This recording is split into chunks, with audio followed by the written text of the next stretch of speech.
I am the Riddler, but yet I am all out of riddles. I'm just gonna be bruh. Now, what do you guys think of... After Gypsy Crusader would establish himself as an alt-right force on social media platforms like Omegle and BitChute and Telegram. What's your relationship like with your father? I don't have one. After Gypsy Crusader would claim he was attacked by Antifa organizers while attending a Proud Boys meeting back in 2018. After Gypsy Crusader would find himself arrested in a federal raid and facing 3 charges of possession that could conceivably put him behind bars for the next 30 years. Gypsy Crusader is an American alt-right social media vlogger, not to mention apparent cosplay enthusiast who likes to spend as much of his free time as possible predicting that an impending nationwide genocide is on its way, one that will target not only black men and women, but Jewish people as well. Basically any race that Gypsy Crusader himself isn't a fan of. But before this prophecy could come to pass, well, this self-titled investigative reporter found himself arrested in an FBI raid that landed him with some serious charges, the kind of which that could seem locked away for a very, very long time.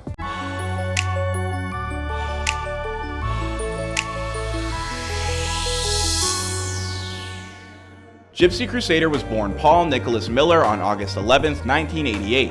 Prior to becoming one of the most vocal members of the alt-right, Paul spent the early part of his life training and competing in Muay Thai fighting, but an auto accident would leave him unable to perform in the combat sport any longer. After that setback, but before settling course on his new life as a radical conservative, Paul found himself in some hot water with the law starting in 2006 when he was charged with aggravated assault at the age of only 18. Paul would plead guilty to the crime, but not to be sentenced to any jail time. The following year, however, he was arrested and charged with possession of drugs and the intent to sell, ultimately serving around 180 days in prison and being forced onto probation. The next few years of his life would be relatively uneventful, but in early 2018, Paul was once again arrested after being found carrying a concealed weapon, despite the fact that his prior probation specifically denied him that right. At the time, Miller was not indicted, but all of this would come back to bite him in the ass big time in 2021. Don't worry, we will get into it. Now, when it comes to Miller's origin story as one of the alt-right's leading social media follows, it all began in the fall of 2018 when he found himself involved in a fight following a Proud Boys meetup in New York City. Despite his apparent previous history as a martial arts superstar, that's when Miller claims he got his teeth kicked in by a group of Antifa protesters,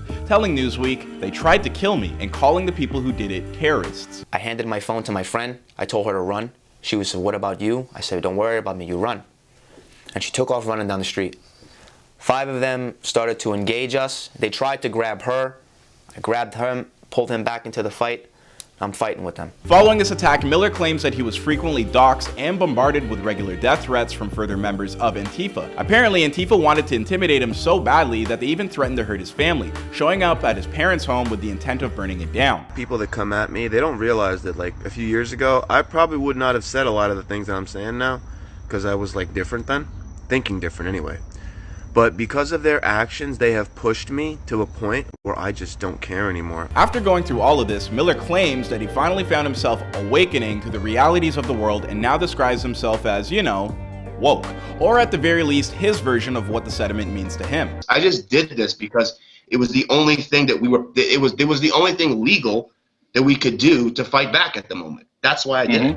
Miller found his audience online by relaying his stories and experience on platforms like Omegle, a website that randomly pairs users together for chat sessions. Oftentimes after live streaming, Miller would then post his clips onto BitChute, where he quickly earned over 3,000 subscribers. Meanwhile, he also opened up a profile over on Telegram, describing himself as an investigative journalist and becoming a trustworthy source of news for patriots and Christians and God-loving Americans. His words, not mine, on a platform that he would accumulate over 40,000 followers. So how did he get so many people to listen to him? Well, it was pretty easy. Theatrics. Miller found a way of distinguishing himself from other alt-right vloggers by embracing a cosplay style of dress, oftentimes donning the costume of some well-known anti-heroes and villains from mainstream culture. You know, characters like the Joker or the Riddler, or even for some totally incomprehensible reason, Super Mario. You're not fat? No, I'm in shape. Rounds of shape. Rounds of shape. Round. You know something? Fair point. Round is a shape. While dressing as some of the world's most recognizable characters, he would engage in highly racist conversations, often promoting the discussion of horrific atrocities like the ovens of concentration camps and suggesting that America should ship all African Americans back out of the country. Other times, he just simply espoused the tried and true white power while raising the right arm and flashing the salute, preparing his audience for the coming civil war he believes is on the cusp of taking place, following in the wake of the government's emphasis on combating domestic terrorism after the January insurrection of the American Capitol. The FBI Joint Terrorism Task Force decided to finally take Gypsy Crusader's endless threats seriously. And for those of you wondering, no, Gypsy Crusader wasn't a part of storming the Capitol. But that's not to say that he didn't have thoughts on the matter and that he made sure to give the attack his seal of approval while it was happening. So, in March of 2021, the FBI raided his home in local Fort Lauderdale, Florida, because of course he lives in Florida. To be honest, he never considered for a moment that he lived anywhere else, and used his prior arrest in January of 2018 as the catalyst for this investigation. They blew up my house. They came with over 50 agents, tanks. They pointed guns at me. They threw flashbang grenades at me. Unfortunately for Miller, once inside, they discovered nearly 850 rounds of illegal ammunition. More than that, the feds also found the disassembled parts of an unregistered rifle inside the dryer of his residence, which, you know, is a pretty normal place to keep your firearm, right? The authorities would later reveal that parts of the weapon had been purchased from numerous gun shows and bore no serial numbers. To make matters even worse for himself, Miller was charged with obtaining illegal ammunition across state lines because the models of ammunition found in his home were not manufactured in Florida. When asked about the discoveries the feds unearthed, Miller told law enforcement that he bought the ammunition and rifle to protect his family after receiving death threats from members of Antifa and the Black Lives Matter movements. I mean, hey, at least the man knows how to stay on brand. He was quoted as saying, "I'm scared. I'm living alone. I don't have anybody with me. These people are trying to kill me." Boy, would this guy hate being black, but that's another conversation. Court documents would reveal that he further justified his illegal firearm purchase by informing the feds that the country is on the brink of collapse and that firearm manufacturing would be a necessary skill to learn as a result. Jesus Christ.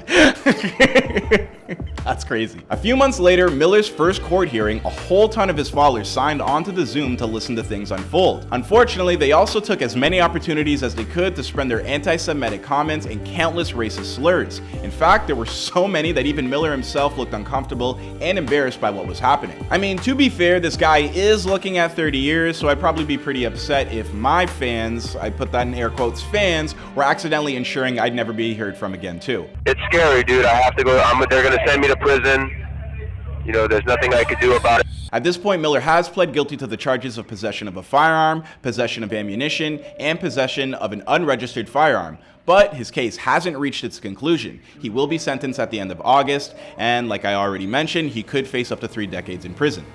I believe that I'll probably serve, if everything goes well, I'll serve around 18 months, if everything goes okay. Whether or not we will ever hear from Paul Miller, the Gypsy Crusader, again, well, it's too early to tell. But my name is Clyde Smith, and if you learned anything from this video, please like and subscribe. And if there's any other topic you'd like to see us explore, please be sure to drop us some comments down below. And I'll see you guys in another video.